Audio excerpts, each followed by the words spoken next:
Good morning সকলকে। আশা করি সবাই ভালো আছো। আর আরসিয়া গ্রিফিনে সকলকে ওয়েলকাম।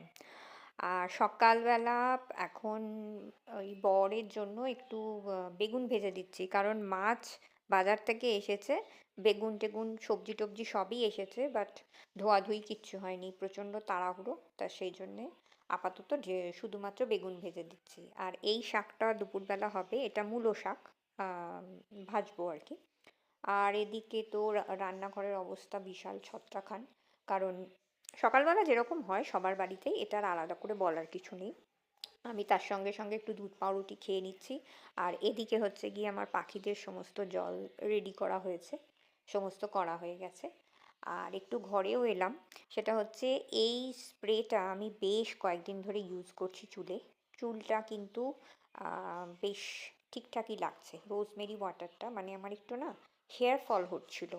আম, আর চুলটা একটু, কেন জানি না কোন কারণে হচ্ছিল সেটা আমি বুঝতে পারছিলাম না, তবে ইউজ করে দেখলাম বেশ ভালো লাগছে, মানে ভালো কাজ দিচ্ছে আর কি। আর যেটা কথা সেটা হচ্ছে গিয়ে আমার হেয়ার যে সিরামটা সেটা শেষ হয়ে গেছে, সেটা এখনো মানে অর্ডার দিয়েছি, এখনো পর্যন্ত আসেনি। তো চলো, এটাকে এক হাতে ওরকমভাবে লাগানো যাবে না, ক্যামেরাটাকে রাখি, রেখে তারপরে ঠিকঠাকভাবে একটু মুখে, এই সরি, মাথায় লাগিয়ে নিই। গুড আফটারনুন সবাইকে। এখন এটাকে লাগিয়েই একটুখানি কথা বললাম, কারণ এখন একটু ব্রেক আছে। এই একটার সময় আমার একটা ব্রেক হয়, দেখছো এটাকে ঠিক করে আমি এখনো মানে বসাতেই পারিনি। যাই হোক, পরে কথা বলছি। এটাকে একটু মুখে সেট করে নিই তারপরে। আর আমার এখনও রান্নাও বাকি। এই একটার সময় আমার একটু মানে অফিসের একটা ব্রেক থাকে, এই মানে অনলাইন এসে। যাক, আমি পরে কথা বলি, ঠিক আছে? যাকগে, মুখের থেকে সরিয়ে নিয়েছি। মুখটা তো প্রচণ্ড পরিমাণে মানে গ্লো হয়, আর তার থেকেও যেটা সেটা হচ্ছে ভীষণ সফট হয়। তো স্কিনে যেটুকু রয়েছে সেটুকু থাক, সেগুলো আমি পরে একটু ম্যাসাজ করে নেবো। আর এখন যাব আমি একটু রান্নাঘরে। আর রান্নাঘরে যেটা মেন কাজ আজকে সেটা হচ্ছে গিয়ে একটু মূলো শাকটা করা। আর মাংস কালকের রয়েছে, মাছ আমি দুপুরে একটু ভেজে নেবো জাস্ট আমার জন্য। আর এখানে আমি ওই তেলে কালো জিরে আর শুকনো লঙ্কা একটা ফোড়ন দিয়ে দিয়েছি। আর এই মূলো শাকের সঙ্গে আমি একটু মূলোও দিই। অনেকে বলে যে শাকের সঙ্গে নাকি মূলো খেতে নেই, বাট আমি খাই সেরকমভাবে। মানে কোনো অসুবিধে কোনোদিনও হয়নি।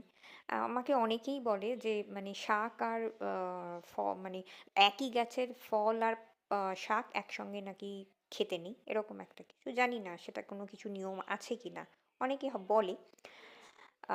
তবে আমি সেরকমভাবে কোনোদিনই মানি না। যাকগে, তো একটু মূলো সরু সরু করে দিয়ে দিয়েছি। মূলো শাকের মধ্যে একটু মূলো আর বেগুন তো অবশ্যই দেবো, সেগুলো কাটা হয়ে গেছে। মূলোটা আগে আমি একটুখানি জাস্ট তেলে একটু ফ্রাই করে নেবো। আর মূলোটা একটু শক্ত থাকে তো, তবে এগুলো একদম ফ্রেশ মূলো, টাটকা মূলো। আমার মনে হয় না সেরকমভাবে কোনো কিছু থাকবে। আর শাকের পরিমাণটা দেখেছো, কড়া উপচে যাবে। তা যাই হোক গে, আমার মোটামুটি হয়ে গেছে শাকের এইটাই। আর একটু রাখবো ঢাকা দিয়ে, তারপরে খাওয়া দাওয়া করে নেবো। প্রত্যেকদিন খাওয়া দাওয়া করতে আজকাল এত দেরি হয়ে যাচ্ছে। দেরি হবার কারণও আছে, কারণ আমি ওই একটা থেকে যে দুটো অবধি ব্রেক থাকে, সেই ব্রেকটার মধ্যে আমার আর খাওয়া হয় না।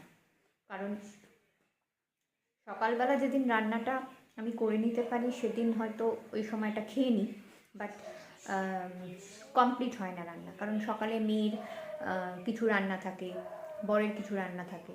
রান্না মানে ওরা কিছু নিয়ে যাবে খাবার, এই সমস্ত। তা সেগুলোর জন্য আর হয় না। এই জন্য প্রচণ্ড দেরি হয়ে যাচ্ছে আজকাল। এখন কটা বাজে? পৌনে 4টে বাজে। আমার কমপ্লিট, এখন আর কোনো কাজ রইল না। এখন এবার একটু নিজের সমস্ত কিছু কাজকর্ম, নিজের মানে ওই টুকিটাকি একটু বই টই ঘাঁটা, একটু গল্পের বই, এই ওই তাই, এই সমস্ত কিছু। তা কাজ আছে অনেকগুলোই। এটা হচ্ছে এই যে গ্লিসারিন এসছে, গ্লিসারিনটাকে ওই গোলাপ জল দিয়ে রেডি করে রাখবো। কারণ আমি গায়ে মানে হোল বডিতে অন্য কোনো ময়শ্চারাইজার বা তেল আমি বিশেষ কিছু ইউজ করি না। আমি যা করি ওই গ্লিসারিনের সঙ্গে ওই রোজ ওয়াটার মিশিয়ে নিই, আর তার সঙ্গে মনে হলে একটু কোনো ময়শ্চারাইজারের হালকা একটুখানি দিয়ে দিই। মানে 3খানা ইনগ্রিডিয়েন্টস লাগে, বুঝছি। এটাকেও একটুখানি ওর সঙ্গে মিশিয়ে নেব, তবে অত গ্লিসারিনের মধ্যে নয়, একটা আলাদা ছোটো কৌটোয় বা ওই বাটলে করে রাখবো। ওইটাই আমার সারা শীতকাল কেন, সারা বছরই আমার লেগে যায় ওইটা। গরমকালে গ্লিসারিনের পরিমাণটা খুবই কম হয়ে যায়, মানে কমিয়ে দেওয়া হয় মানে যখন তৈরি করি, আর শীতকালে গ্লিসারিনের পরিমাণটা একটু বেশি। এই তো, আর তো সেরকম কিছু নয়। আর মোটামুটি শীত মাস্ক আজকে লাগানো হয়ে গেল আবার 1 সপ্তাহ পর। আমি শীতকালে যেহেতু আমার ড্রাই স্কিনের একটা ব্যাপার থাকে, মানে ড্রাই স্কিন, সেহেতু আমি শীত মাস্কটা সপ্তাহে একটা করে লাগানোর মানে মাখার ইউজ করার চেষ্টা করি। অনেক সময় হয়তো গ্যাপও পড়ে যায়, 15 দিনে একবারও হয়ে যায়, তবে খুব ভালো কাজ করে এবং একটা খুব সুন্দর গ্লো মুখের মধ্যে চলে আসে। এই তো আপাতত। আর আজকে আর সেরকমভাবে কোনো কিছুই থাকবে না, নেক্সট ব্লগে আবার দেখা হবে। আর আলমারিটা আমার সেদিন থেকে আর গোছানো হয়নি, বলেছিলাম যে আলমারিটা গোছাবো, বাট আর হয়ে ওঠেনি। চলো আপাতত এটুকুই, আবার নেক্সট ব্লগে দেখা হচ্ছে।